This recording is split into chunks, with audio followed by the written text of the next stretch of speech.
بڑا پرائزڈ ہوتا ہے. 5,000 تقریباً مور اور لیس افسرز یعنی آفسرز اور جوان شہید ہو چکے ہیں ضرب عضب میں. آپ اپنے جوانوں کو کیا میسج دے رہے ہیں؟ کس جمہوریت کو آپ نے بچانا ہے کہ آپ کا $300 بلین جو ہے وہ اٹھا کے باہر لے جائیں اور وہ لوگ یہاں پہ جانے دے کے آپ کو بچاتے رہیں اور آپ کو پروٹوکول دیتے رہیں اور 23 مارچ پہ آپ ان کو سلام کروائیں ان سے؟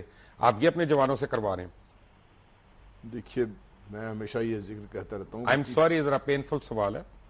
چیف آرمی سٹاف پہ اگر میں نے کوئی اس سے پریشر زیادہ پینفل باتیں کرنی ہیں. جی میں نے کہا میں نے اس سے زیادہ پینفل باتیں کرنی ہے مبشر. میرا دل جو ہے ابھی آتا ہوں میں آپ پہ جن صاحب کی میں بات سن غوری رہا صاحب آپ اکیلے نہیں ہیں, ہم سب بھی اسی ملک کی محبت میں بات کر رہے ہیں. ایشو یہ ہے کہ چیف آرمی سٹاف کے اوپر اگر کوئی پریشر اگر ہوتا ہے مبشر تو وہ صحیح طور پر اپنے جوانوں کا اپنے افسروں کا ہی ہوتا ہے کہ وہ کیا سوچ رہے ہیں, ان کی قوم کے بارے میں, ملک کے بارے میں کیا سوچ ہے. تو آرمی چیف جو ہے ان کے پاس کوئی ٹویٹر اکاؤنٹ نہیں ہے, کوئی ان کے پاس واٹس ایپ نہیں ہے کہ ان کو میسج بھیج کے بتائیں کیا کر سوچ رہے ہیں لوگ؟ دیکھیے ان کو یہ بتانے کی ضرورت نہیں ہوتی. چیف آرمی سٹاف کو یہ اگر پتہ نہیں ہے تو میں سمجھتا ہوں chief army staff effective chief army staff نہیں ہے. یہ ان کو یہ پتہ ہوگا یہ, اور آئی ایم شور کہ وہ بھی اتنے ہی تکلیف میں ہوں گے کہ ان حالات میں کیا قدم اٹھانا چاہیے, کیونکہ یہ بھی بڑا واضح طور پر ہمارے قوم میں ایک بیانیہ جاری ہوا ہے اور اس کو ایکسیپٹ کرایا جا رہا ہے کہ سارے ملک کے مسائل کا ذمہ دار فوج پاکستان رہی ہیں اور اب بھی فوج ہی جو ہے مسئلہ کھڑی کر رہی ہیں. یہ بات میں یہ ہمارے خود لوگ ہی بات کرتے ہیں خود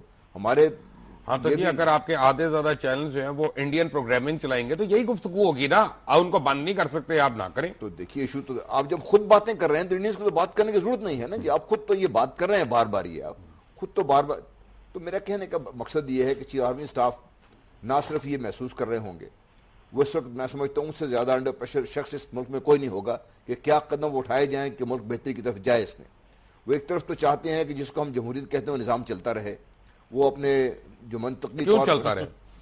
مجھے یہ بتائیں ایک منٹ میں ایک سوال پوچھنا تھا. داعش اور آئیسس جو ہے نام تو اسلام کا لے رہے ہیں نا, ایسا کرتے ہیں ان کو چلنے دیتے ہیں. کوئی 30-40 سال چلو اسلام کا ہی نام لے رہے ہیں نا, اچھا نام ہے, اسی طرح ایکسپیرینس کر کے ایک دن وہ صحیح ہو جائیں گے, پھر ان کو بھی موقع دے دیتے ہیں. پھر اگر اس طرح کی جمہوریت کو موقع دینا ہے تو معذرت کے ساتھ. جی گوری صاحب آپ کچھ کہہ رہے تھے. ایک مجھے اور ایک منٹ, صرف فوج ایک ادارہ نہیں, ایک اور بڑا ادارہ ہمارے ملک میں اور بھی ہے جی جس کو نظام عدل کہتے ہیں, اور مجھے اپنی فوج سے زیادہ ان سی طرف میں نظر ڈال سکتا ہوں اس لیے کہ وہ الٹیمیٹلی ملک میں انصاف کی گارنٹی اللہ تعالیٰ نے ان کے ذمہ کی ہوئی ہے. یہ کیا وہ اپنی ذمہ داریاں سمجھ رہے ہیں؟ مجھے آپ نے کنٹیمپٹ میں اندر کروانا نہیں, میں نظام عدل کی اس لیے میں کسی اس کی بات نہیں کر رہا. مجھے اندر آپ کرانا فوج کو, آپ فوج پاکستان کو, چیف آرمی سٹاف اگر اس چیز کو محسوس کرتے ہیں تو کیا وہ محسوس نہیں کرتے, کیا ان کے ذمہ داری نہیں ہے؟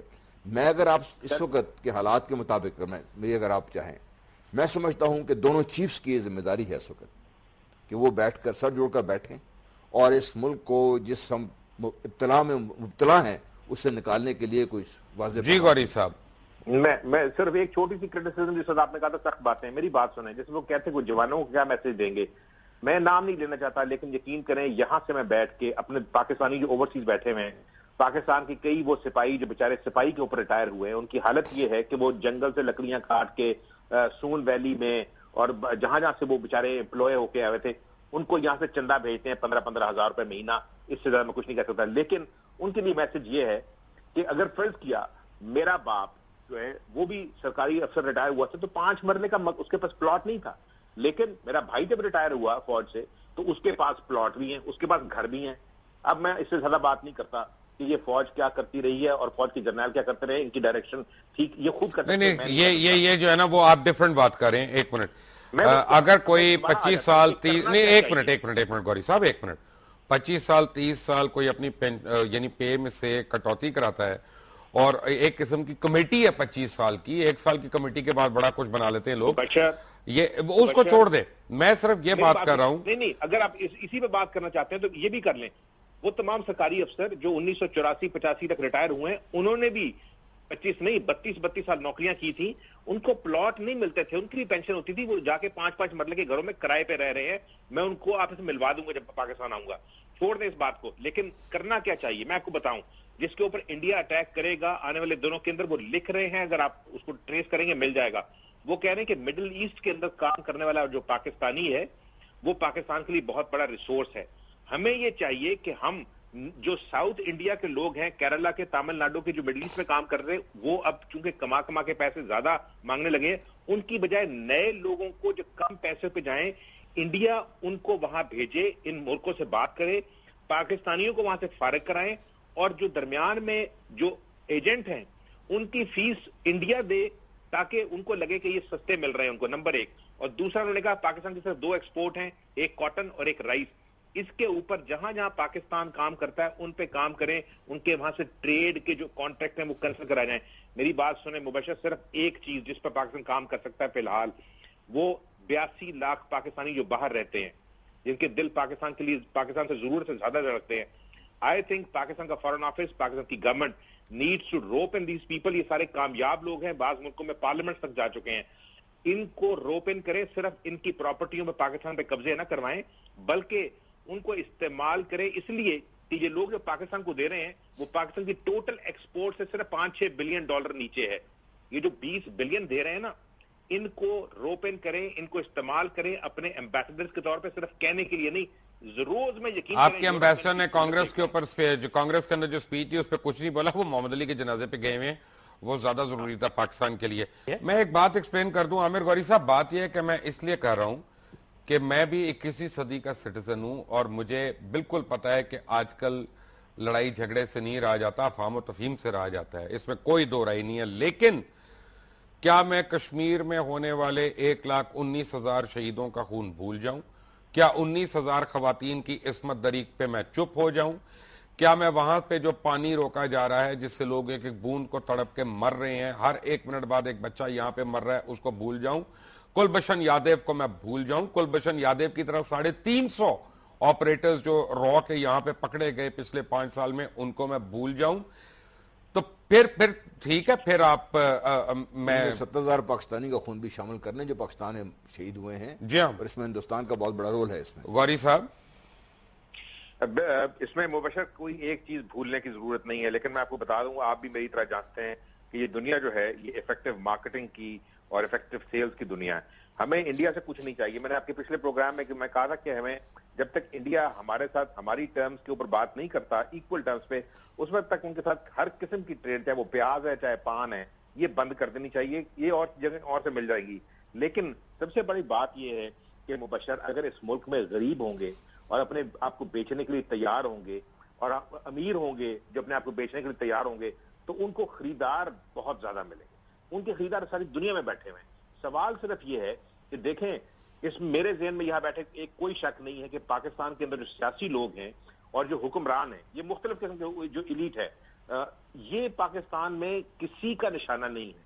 پاکستان میں نشانہ صرف اور صرف دنیا کی اسٹیبلشمنٹ کا جو ہے وہ پاکستان آرمی ہے اور اس کی نیوکلیر کیپیبلٹی ہے. اب سوال یہ کہ ہم یا تو کرٹیسائز کرتے رہیں ایک دوسرے کو کہ یہ برا ہے وہ برا ہے. I think we need to start working on things which we can do, اور اس کے لیے ضرورت یہ ہے کہ ہم دنیا کے ساتھ بات چیت شروع کریں جو ابھی تک ہم نہیں کر رہے. ہمارے ہاں کوئی ایسے تھنک ٹینکس نہیں ہیں جن کے اندر ریٹائرڈ لوگ نہ بیٹھے ہوں, جن کا کوئی دنیا کے ساتھ تعلق نہیں ہے. وہ جو حکمران سننے کی بات کرتے ہیں وہ سنا رہے ہیں ان کو. ان کے ہاں کوئی بات چیت نہیں, ان کی کہیں کنیکشنز نہیں ہیں. We need to create those think tanks, we need to start working with the world. سب سے بڑا خطرہ ایک اور جس کی طرف لوگ اشارہ نہیں کر رہے, دیکھیں پاور ہمیشہ ایک طرح بہیو کرتی ہے.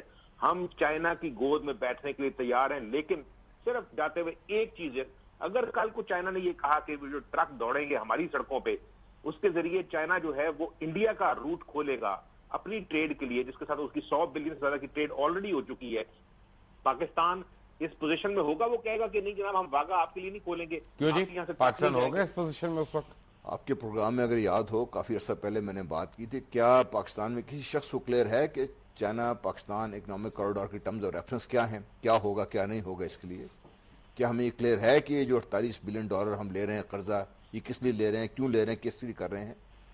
بات تو عامر صحیح کر رہے ہیں, یہ کہ ہم ایک ہی گود سے نکل کے دوسری گود میں گرنے کی, ہمیں جو بار بار ہم یہ بات کرتے ہیں نا کہ ہمالیہ سے بلند, ہمالیہ بھی کوئی حد ہے نا جی اس کی کوئی بھی.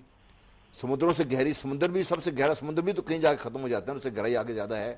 تو چائنا کی انٹرسٹ پاکستان میں ہے, چائنا نے ہمیشہ پاکستان کا ساتھ دیا, وہ بھی ٹھیک ہے, لیکن پاکستان نے کبھی کم نہیں کیا.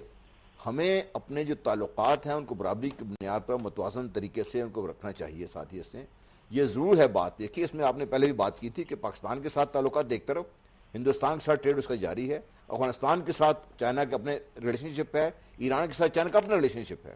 تو یہ سٹیج بھی ہو سکتی ہے کہ سٹیج پہ کہ ہم کو بالکل سکویز کر دیا جائے ہر طرف سے اس کے, کیونکہ جب اکنامک انٹرسٹ ہوں گے چائنا کا یا اسٹریٹجک انٹرسٹ کسی اور طریقے سے سر ہونا شروع ہو جائیں گے تو چائنا کو اور کیا چاہیے اس کے لیے.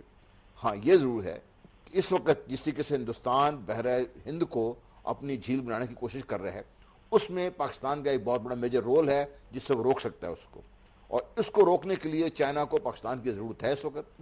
اور یہ وہ ایک چیز ہے جس کو جب تک وہ رہے گی اس وقت تک چائنا کا پاکستان میں انٹرسٹ رہے گا. یہ اگر وہ انٹرسٹ ختم ہوا تو پاکستان کے ساتھ مسائل بڑھیں گے اس کے لیے. مبشر آپ کو پتا ہوگا کہ پاکستان کے وہ وزیر جو ہمیشہ 10-15 سال آگے کے پلان دیتے رہے ہیں, کبھی 2010 یعنی 1997 میں 2010 کا پروگرام دے دیا, جس وقت اب وقت ہے تو 2025, یعنی یہ سوچ رہے ہیں کہ 3 ان کی ٹرمز رہیں گی. ہمارا مسئلہ یہ ہے کہ وہ جو سڑکیں آلریڈی بنی ہوئی ہیں اس پہ چائنا کے ٹرک ابھی سے دوڑانے شروع کر دیں تاکہ ہمیں پتہ لگ جائے کہ کل کو ہم نے اس سڑک. ایک بات میں نے بھی کرنی ہے before I close the programme. Aamir Ghauri, thank you very much for joining us. General Ghulam Mustafa, thank you sir. Rana Azeem Sahab, آپ کا بہت بہت